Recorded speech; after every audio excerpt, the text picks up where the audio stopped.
What we're going to talk about now is using a layer mask to either paint in an effect or paint out an effect.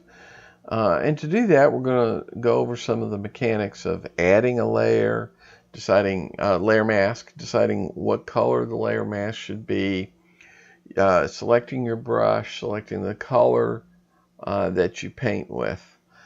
So let's say on our little fellow here that I want to do some sharpening, but I only really want to sharpen the face here. So my first step will be to duplicate the layer. I could go onto the layer and right click and either select duplicate layer or use the shortcut, which is Control J on a PC or Command J on the Mac, and get another layer. Now the sharpening effect that I'm going to use is going to be a high pass filter. It could be anything. You could be using Nik tools or On1 tools or some of the other preset sharpenings in Photoshop. But let's go ahead to Filter, Other, and High Pass. And I'll leave it set this high. Usually it wouldn't be this high, but it'll be easier for you to see in the demo. You can also see here that it's sharpening areas that I don't want, like the background and especially the foreground here. So let me say OK on that. And for it to apply correctly, I need to change the blending option to overlay. And if I turn this layer on and off, you can see that everything is being sharpened in the photo. And that's not what I want. I want just the face of the photo. So I'm going to add a mask. I can go down here to the third icon from the left to add a mask. And if I just click on it, I am going to get a white mask, which means that the entire sharpening effect is visible over the entire photo, since white reveals. And would also mean to get just the effect on the face, I'd have to paint out the effect every place else. Now if I had a black mask, I could just paint in the effect here. So that's what you're going to use to choose whether you need a white mask or a black mask, basically how much painting that you're going to have to do. Well, there's a couple of ways that I can get a black mask. One, I can use the shortcut key Control-I on the PC or Command-I on the Mac to toggle to a black mask. If you hit it again, it'll toggle back to white.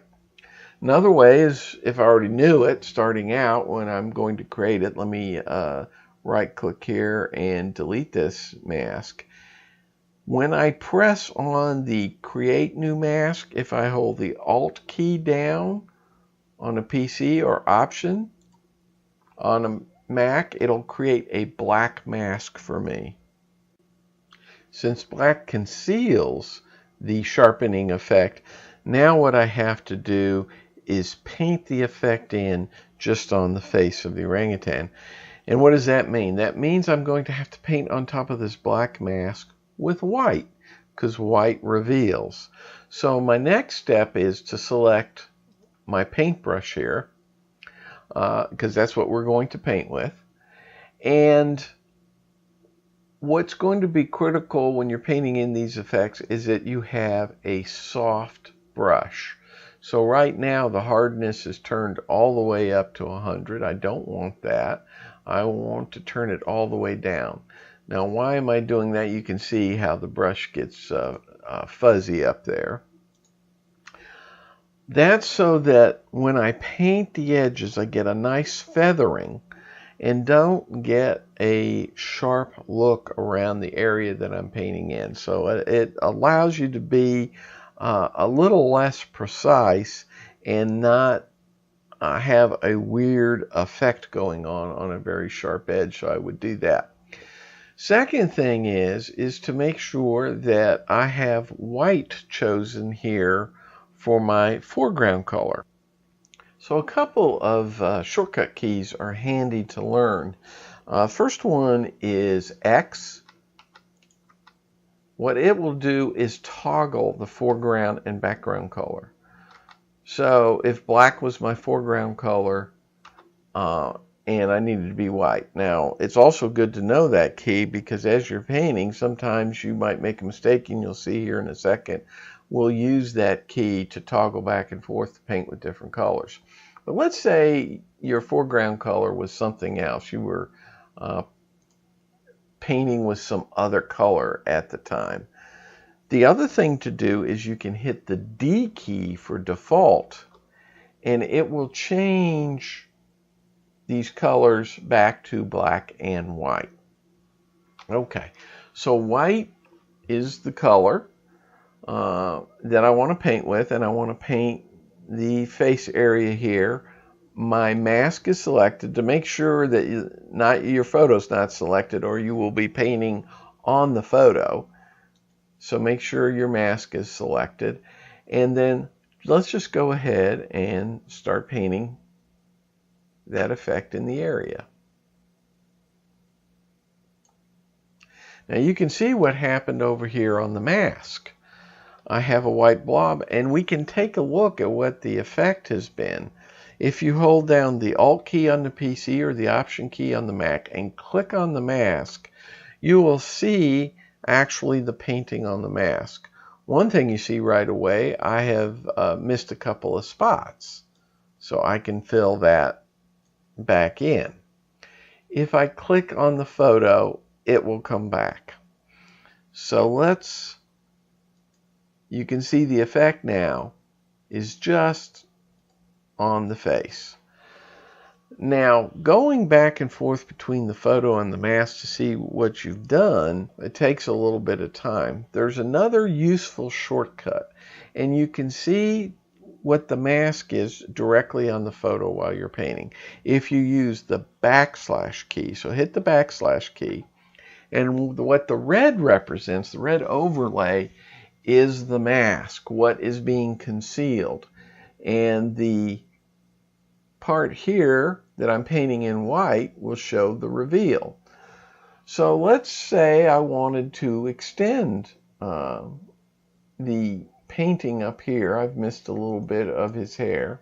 Oh, see what I did there? I painted directly on the photo because my mask wasn't selected. So let's hit Control Z to get rid of that and select the mask.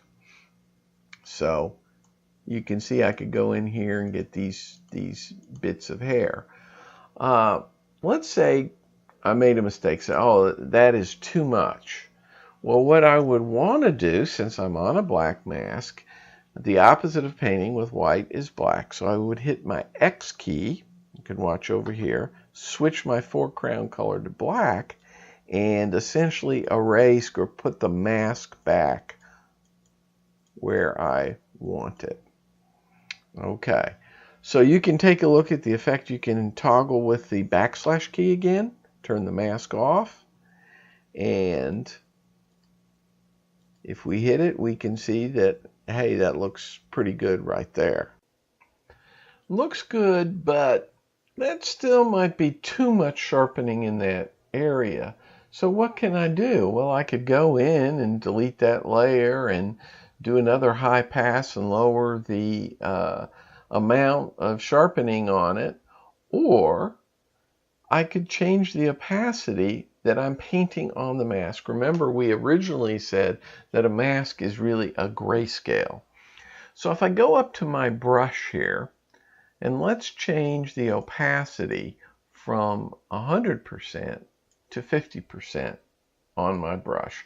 And let's go back over that area that we want to paint. So let me put my mask back on by hitting the backslash key. And let me repaint the area of this guy.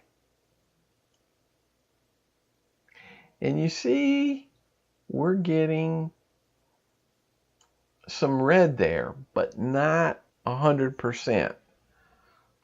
So let's look over at the mask so we can see what happens. I hit the Alt key on the PC, Option on the Mac, and our white now is gray. So what we've done is we've lowered the effect by painting it in, but only painting in at 50% opacity. So it'll probably be hard to see on the screen here, but you can tell that it's a much lower sharpening than before without having to go ahead and delete the entire layer. Well, that's it for basic mask painting. Next up, we're going to talk about selections.